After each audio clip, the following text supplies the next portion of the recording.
우리 서로 받은 그 기쁨은 알 사람이 없도다. 이 한 30분 정도 하는 이 맥체인 성경 읽기가 저에게 얼마나 주님과 만나고 동행하는 인격적 교제에 큰 은혜가 있는 삶인지 깨달으면서 아, 오늘은 기도회가 있었지만 그래도 좀 늦게라도 해야겠다 기도하면서 마음이 들어서 하게 됩니다. 주님과 만나고 동행하는 인격적 교제.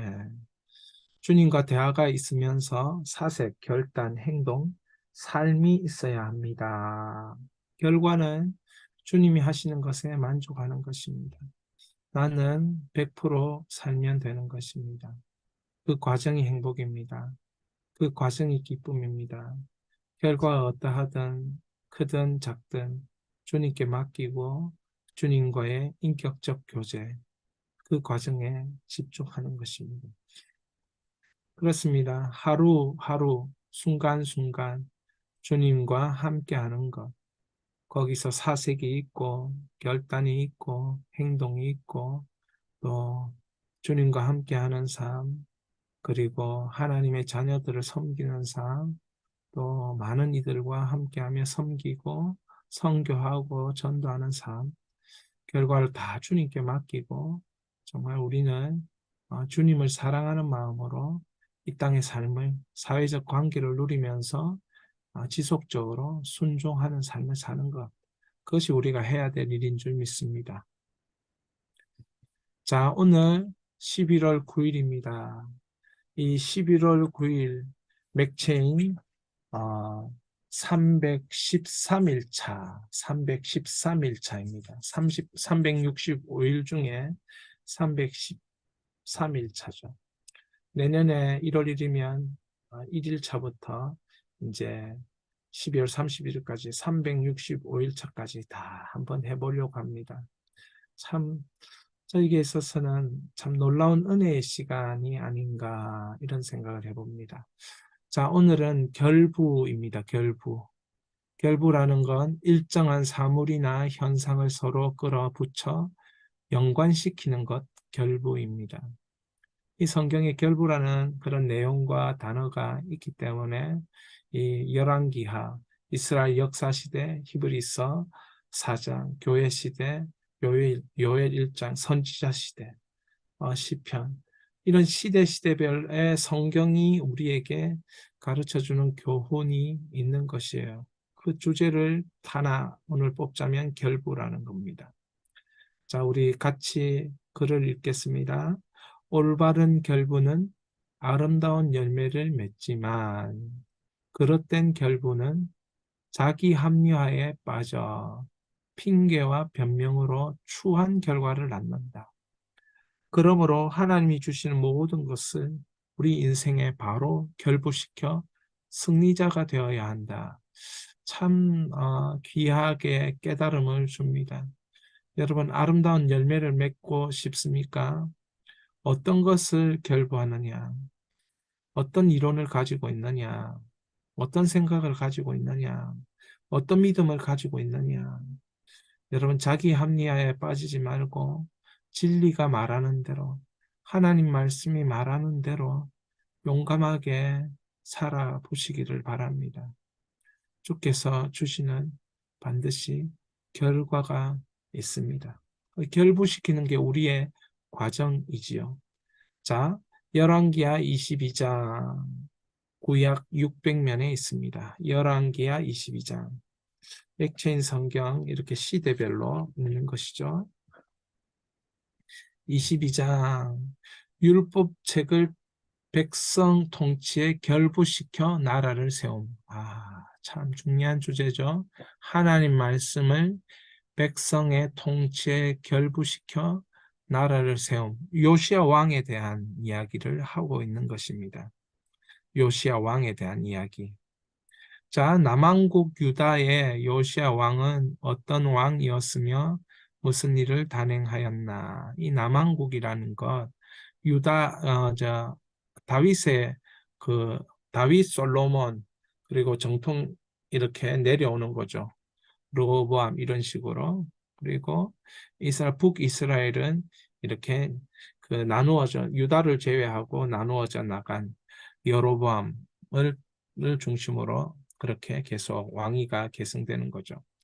남왕국 유다, 우리가 이제 남왕국의 왕들을 지금 살펴보았는데 히스기야, 그 다음에 히스기야를 살펴보았고 히스기야의 아들을 므낫세를 살펴보았고 그리고 므낫세의 아들 암몬 그리고 이렇게 해서 요시아까지 이렇게 내려오는 거죠.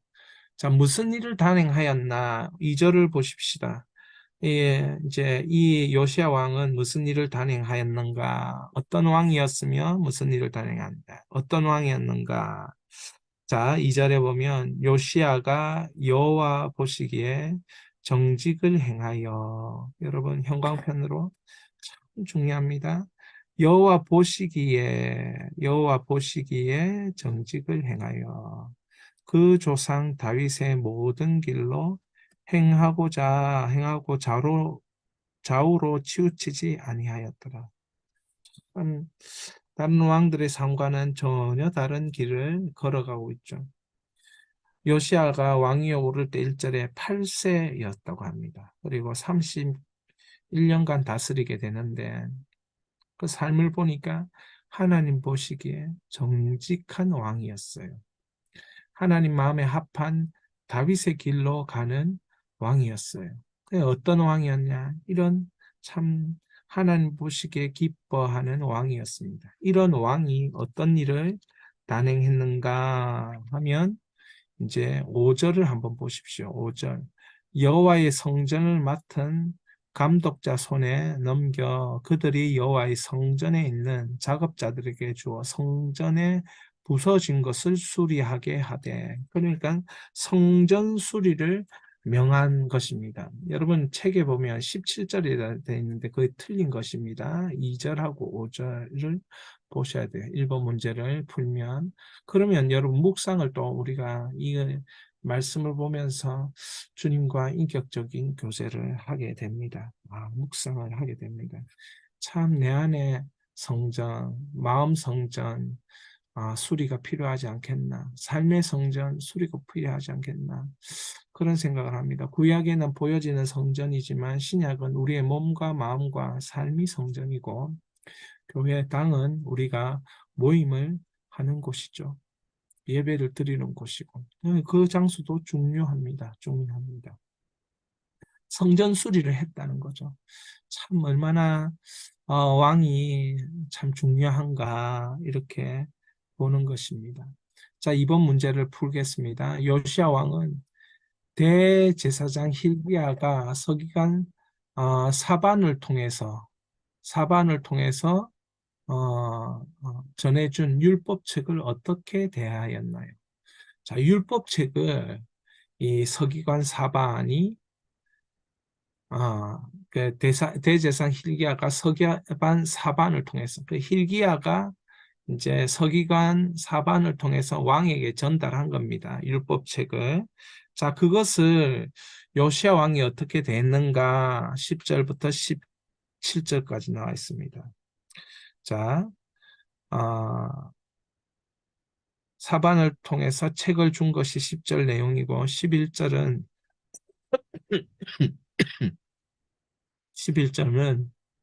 한번 봅니다. 왕이 율법 책의 말을 듣고 그 옷을 찢으니라 11절.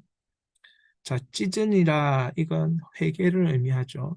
찢으니라 그 옷을 찢으니라 하나님 말씀 듣고 말씀에 대한 감동과 회개가 깨달음이 있었던 것이죠.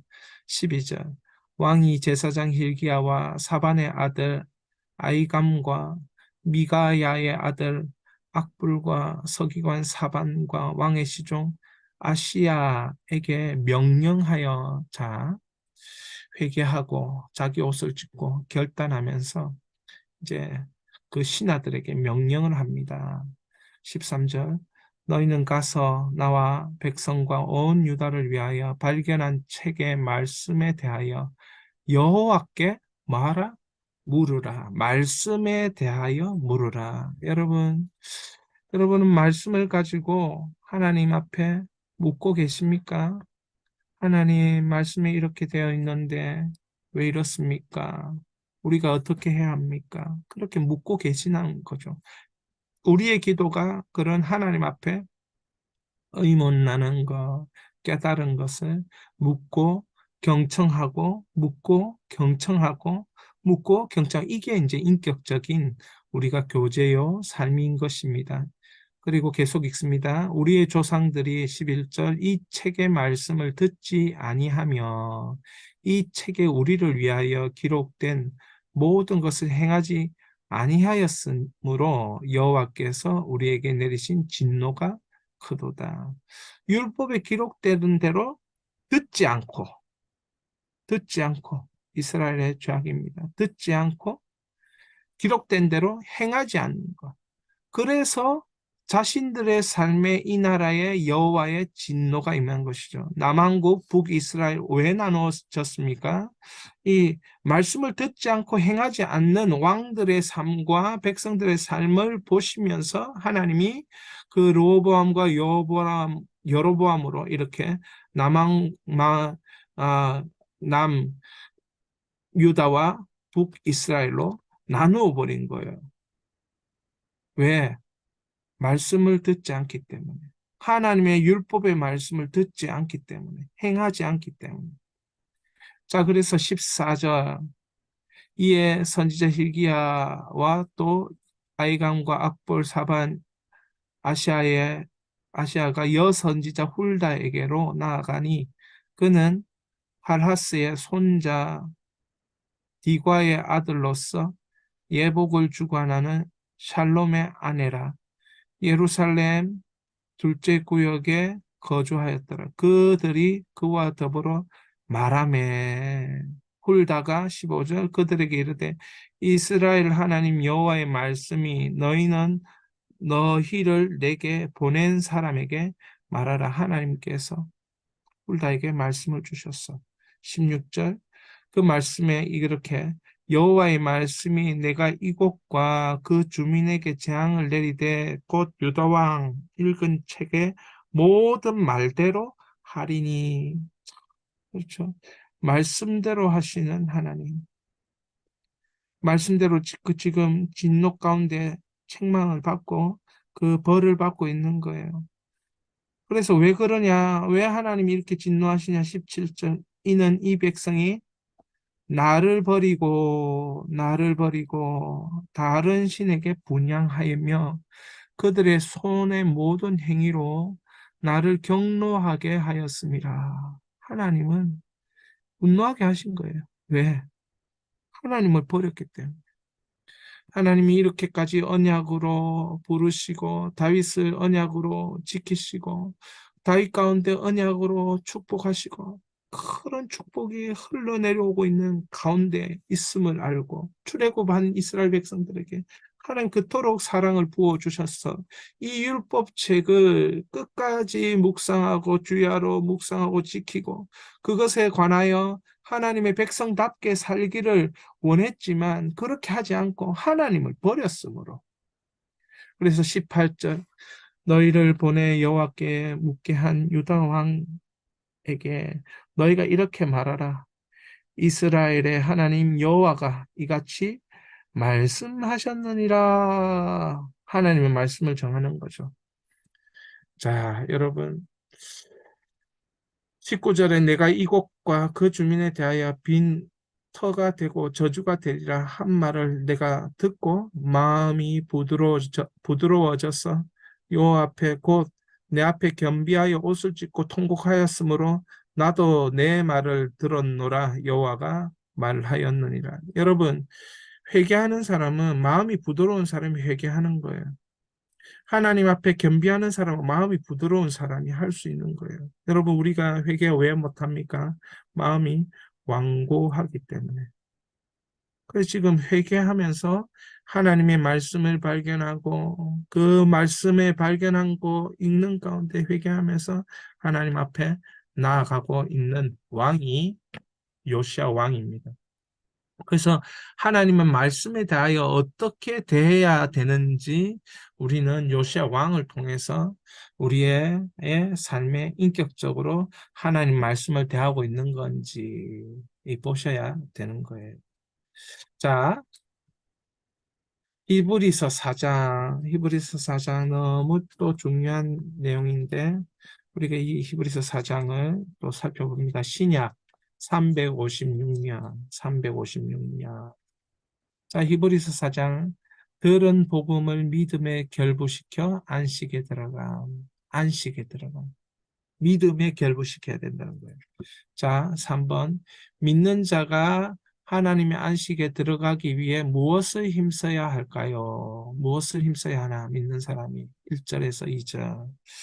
자, 우리는 두려워할지니 그의 안식에 들어갈 약속이 남아있을지라도 너희 중에 혹 이르지 못할 자가 있을까 함이라. 약속이 있지만 그 안식을 말하는 것, 구원이겠죠. 그 구원에 들어가지 못하는 사람이 있을 수도 있다는 거예요. 마치 그겁니다. 가나안을 약속했지만 여호수아와 갈렙을 제외하고 이방 그 광야를 그 방황하던 백성 여호수아 갈렙을 제외하고 1세대는 들어가지 못하고 그 가나안의 안식의 땅에 그 2세대만 들어간 거예요. 바로 그런 일들이 아직 있다는 거죠. 자, 이제 그래서 그들과 같이 우리도 복음 전한 받은 자이나 들은 바 그 말씀이 그들에게 유익하지 못한 것은 듣는 자가 믿음과 결부시키지 아니함이라. 여러분, 우리가 복음 받았어요. 복음을 들었어요. 그런데 우리에게 유익하지 않게 되는 것은 왜 그렇습니까? 믿음과 결부시키지 않게 되기 때문에. 믿음과 연결하지 않습니다. 여러분, 이게 무슨 말인가? 이걸 6절에서 13절을 믿음과 결부시킨다는 게 뭔지 6절에서 13절을 설명하고 있어요. 6절부터 한번 볼까요? 그러면 거기에 들어갈 자들이 남아있거니와 복음 전함을 먼저 받은 자들은 순종하지 아니함으로 말미암아 들어가지 못하였느니라. 그러니까 믿음이 있다는 거, 순종해야겠다 이런 마음이 드는 게 일단은 믿음이 그 속에 있는 거야. 내가 순종해야 되겠다. 듣는 순간 이건 내가 받아들이고 순종해야 될 것이야. 이런 마음이 들어야 돼요. 7절. 자, 이렇게 믿음과 결부하는 게 뭔지를 계속 봅니다. 힘써야 할 것이 뭔지를 봅니다.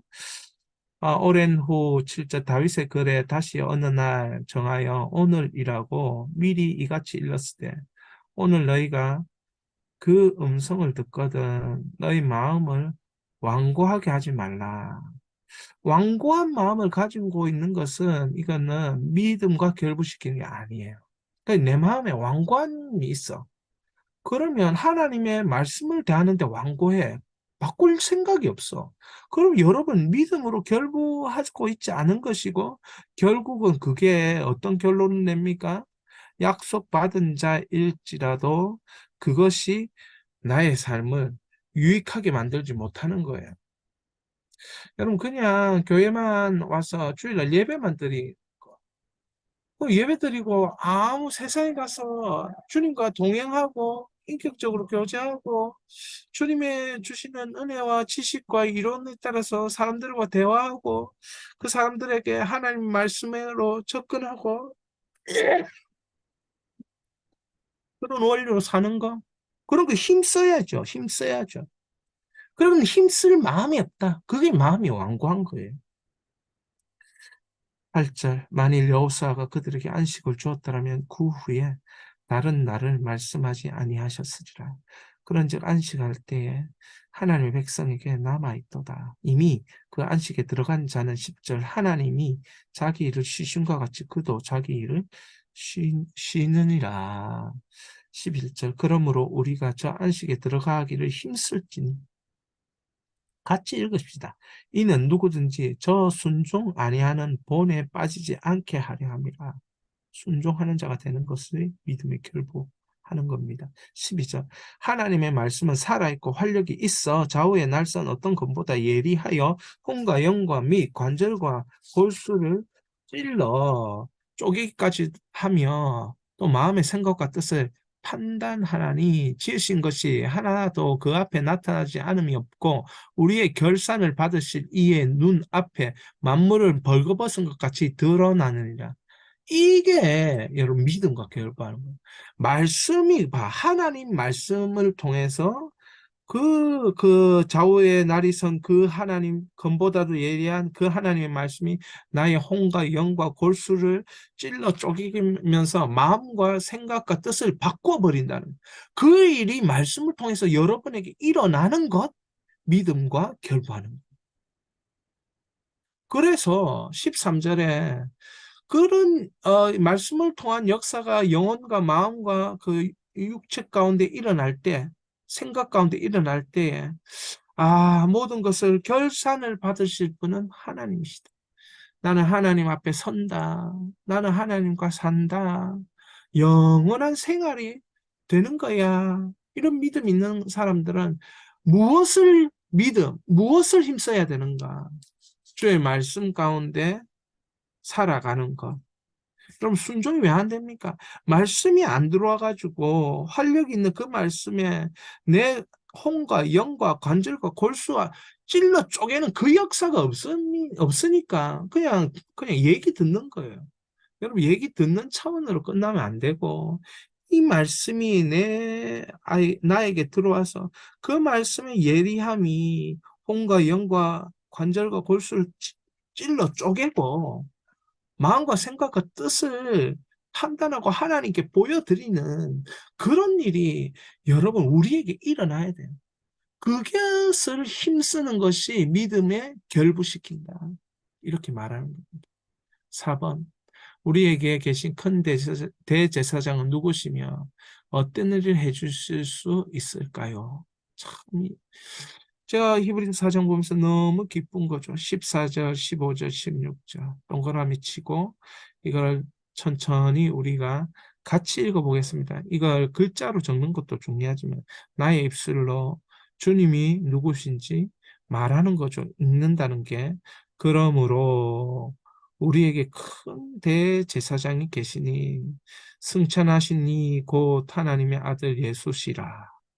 우리 믿는 도리를 굳게 잡을지니라. 승천하신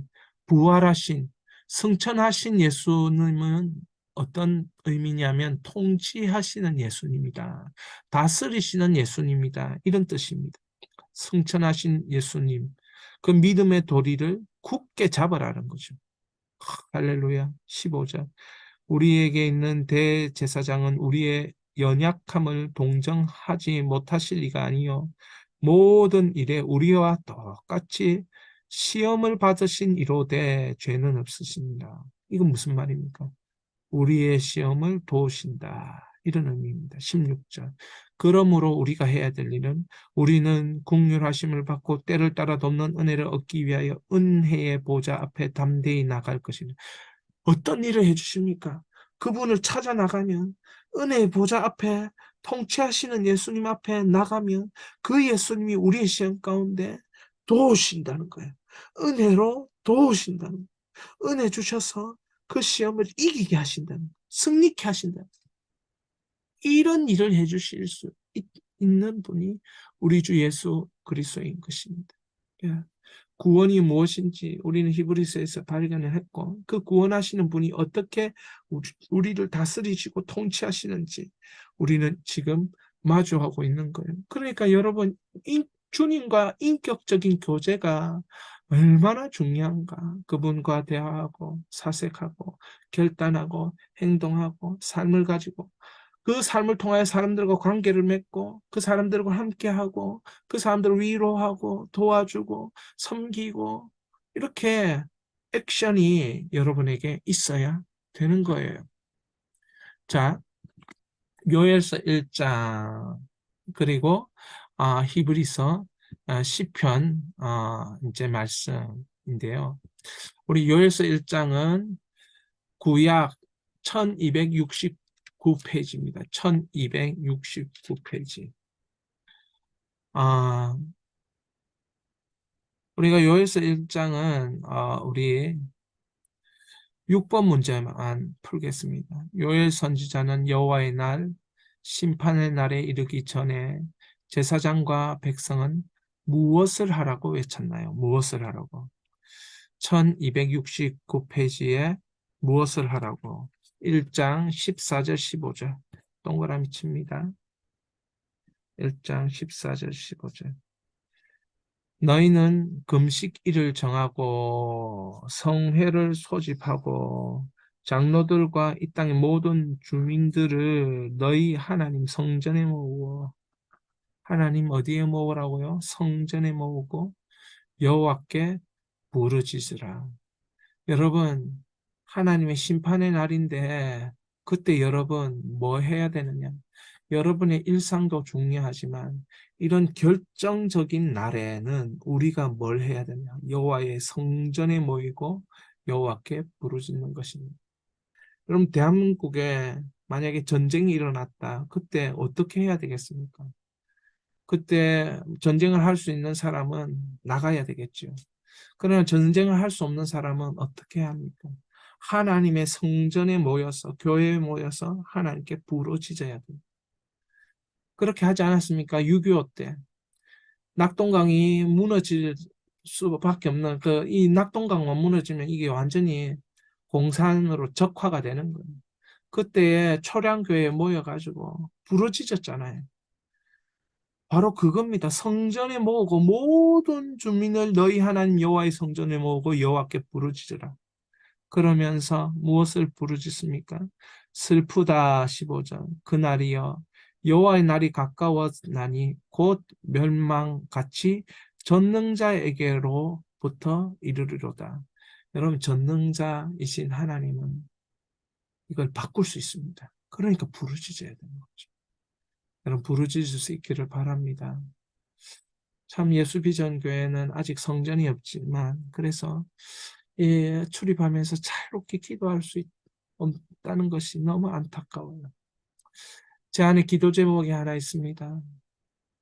교회 간판을 걸고 여기 교회인 여기가 교회입니다. 만민이 기도하는 집입니다.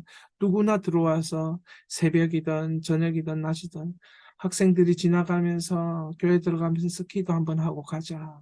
그런 교회를 저는 세우는 것이 제 마음이고 하나님 마음. 누구든지 와서 주님 앞에 부르짖고 그 전능하신 주님 앞에 나의 모든 것을 내어놓고 주 살려주십시오. 주여 이렇게 인격적인 교제를 하면 너무 행복하고 감사합니다. 이런 말씀이 선포되어지고 기도가 울려 퍼지는 그리고 찬양과 경배와 예배로 하나님 앞에 응답하는 그런 교회를 세우기를 원합니다. 혹시 이 내용을 듣고 있는 분들이 있다면 함께 기도해 주시기 바랍니다. 교회의 간판, 예수비전 교회의 간판을 내게 하시고 그리고 그 장소, 마음껏 기도할 수 있는 장소를 예배할 수 있는 장소를 누구든지 들어와서 문이 닫히지 않고 그렇게 계속 기도할 수 있는 만민이 기도하는 집이 세워질 수 있도록 함께 기도해 주시기를 바랍니다. 자, 시편 구약 904면인데요. 시편에 보면 140편과 141편을 오늘 보는 것입니다. 7번에 뭐 포악한 자를 어떻게 해달라 이렇게 기도했나요? 있는데 오늘 7번보다는 8번을 보겠습니다. 8번에 보면 142편, 141편 2절, 5절입니다. 2절, 5절. 자, 141편 2절, 5절. 다윗이 자신의 성숙함을 위해 여호와께 기도한 내용이 무엇일까요? 성숙함을 위해. 자, 성숙함을 위해 무엇을 기도했습니까? 2절, 3절, 4절, 5절 이렇게 표시를 하고 자, 무엇을 위해서 기도하고 있습니까? 성숙함을 위해서. 2절 읽겠습니다. 나의 기도가 주 앞에 분향함 같이 되며 나의 손 드는 것이 저녁 제사같이 되게 하소서. 여호와여 내 입에 파수꾼을 세우시고 내 입술의 문을 지키소서. 참 나의 기도죠. 자신의 성숙을 위해서 기도하는 거예요. 기도가 주 앞에 분향함 같이 되며 나의 손을 드는 것 뭡니까? 이 손을 드는 거, 예배하는 것, 경배하는 것, 주님을 바라보는 것, 이렇게 되죠. 손을 드는 것이 저녁 제사같이 되게 하소서. 다윗은 알았습니다. 기도하는 것과 손을 들고 이것이 모두 다 주님이 받으시는 것이란다. 이것이 우리의 성숙을 위해서 절대적으로 필요합니다. 그 다음에 우리의 성숙을 위해서 필요한 게 뭡니까? 여호와여 내 입에 파수꾼을 세우시고 내 입술문을 지켜. 여러분 입이 말하는 대로 흘러가는 인생이기 때문에 입을 지켜달라 한 것입니다. 저도 삶을 보면서 그 결과주의 때문에 안타까워서 하소연하고 푸념하고 한숨을 내쉴 때가 참 많은데 저도 그걸 고치기 원합니다. 오늘 이렇게 얘기하잖아. 내 입에 파수꾼을 세우시고 내 입술 문을 지키소서. 이런 은혜가 있어야 성숙해질 수 있습니다. 어른이 된다는 것이 무엇인가? 필요한 말을 하는, 위로의 말을 하는, 격려의 말을 하는 것. 정말 하나님께서 그 사람에게 주시고자 하는 말을 할 수 있는 영적 어른이 될 수 있기를 축복합니다. 그런 성숙함이 필요하겠죠. 4절 내 마음의 악한 일에 기울어 죄악을 행하는 자들과 함께 악을 행하지 말게 하시며 그들의 진수성찬을 먹지 말게 하소서. 악인이 잘 되는 것, 악인이 권력이 있다고 그 옆에 가서 그 악을 잘하는 것이라고 박수 쳐주지 말라는 거예요. 정직하지 못하는 것을 보면서 그 사람이 힘이 있다고 나이스 샷 그렇게 하지 말라는 거예요. 죠 죄악을 행하는 자들과 나의 마음이 기울지 않도록 마음 관리가 되도록 해라는 거예요. 마음 관리가. 성숙한 사람은 마음 관리가 되는 거죠. 악한 자들, 권력자들, 악한 권력자들 마음 기울면 안 되는 거예요. 악한 부자들한테 마음 기울면 안 되는 거예요.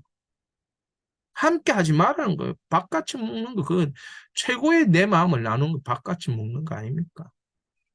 5절, 의인이 나를 칠지라도 은혜로 여기며 책망할지도 머리 기름같이 여겨서 내 머리가 이를 거절하지 아니할지라 그들의 재난 중에도 내가 항상 기도하리이다. 참, 이 진짜 이런 사람 어디 있습니까? 의인이 나를 칠 때 겸손하게 내가 뇌제 고백하고 나를 참 부족한 사람이라 인정하고 하나님 나의 부족함을 저 사람을 통해 말할 때 내 가슴 아픕니다. 그러나 하나님 내가 고치겠습니다. 하나님의 은혜로 저를 좀 살려주시고 도와주십시오.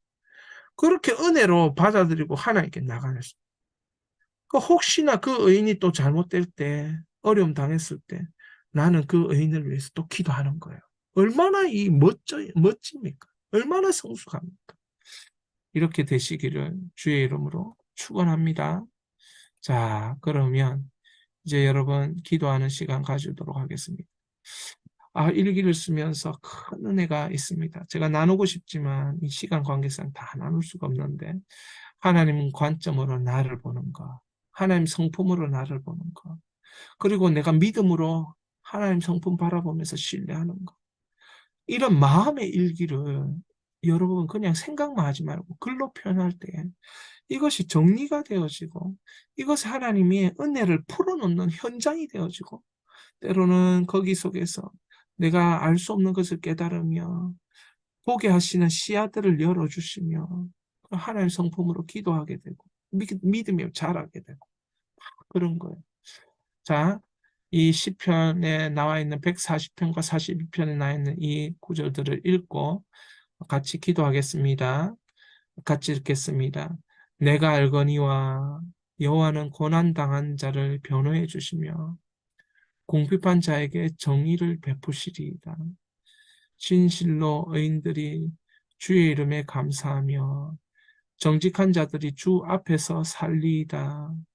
나의 기도가 주 앞에 분향함 같이 되며 나의 손 드는 것이 저녁 제사같이 되게 하소서. 여호와여, 내 입에 파수꾼을 세우시고 내 입술문을 지키소서. 내 마음이 악한 일에 기울어 죄악을 행하는 자들과 함께 악을 행하지 말게 하시며 그들의 진수성찬을 먹지 말게 하소서. 우리 이 시간에 이 말씀 생각하면서 또 들은 말씀 생각하면서 오늘 맥체인 성경의 중요한 히브리서의 그 진리들과 또 이렇게 열왕기 하에 요시아 왕의 그 율법책 앞에서의 삶들을 생각하면서 주여 결부가 일어나게 하옵소서. 나에게도 연결되게 하옵소서. 말씀의 진리와 나의 삶을 결부시킬 때 하나님 나타나시는 은혜를 체험케 하여 주시옵소서. 우리 이 시간에 그러한 기도를 드리며 하나님 앞에 나갑니다.